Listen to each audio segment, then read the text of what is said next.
Hello guys, good afternoon guys. Sa platform ngayon guys, puting-puti ang alon. Kasi bad weather ngayon dito guys. Nag-relax muna kami. Kasi para safety ang aming magstay dito sa platform. Hindi kami pinauwi kasi kaya guys. Kasi mayroon daw kumating na twister or tornado. Kasi may bad weather naman dito sa USA. Dito lang kami sa aming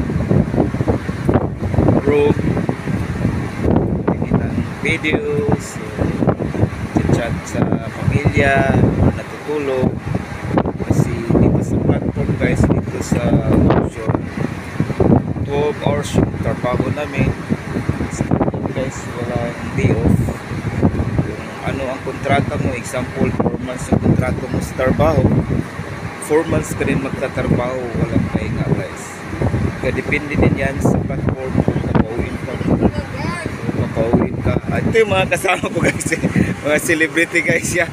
Lumalabas na sa lungga. Ayan.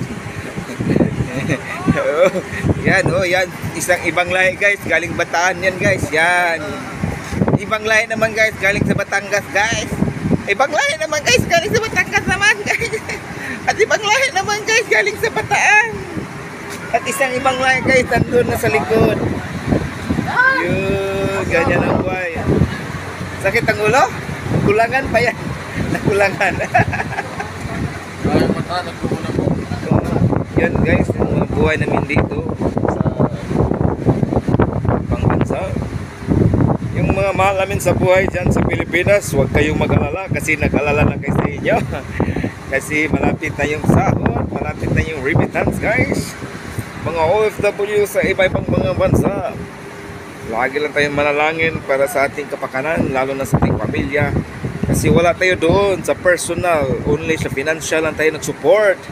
But in actual, wala tayo doon. Lagi nating tatandaan guys, ang weather ay weather lang, ang buhay ay weather lang. At guys, ibalik natin si Tatay Digong sa Pilipinas. Kasi siya lang ang namagmalasakit sa Pilipinas na laging safe ang ating mga mahal sa buhay kahit wala tayo doon sa personal na pangyayari sa Pilipinas. Yan, my friend from America. Okay guys, hanggang dito muna yung vlog ko guys.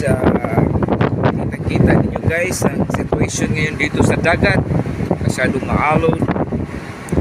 Lagi lang tayong mag-pray sa ating Panginoon na bigyan pa tayo ng lakas na katawan at blessings, graces at safety sa ating buhay. Okay guys, bye bye, see you my next vlog.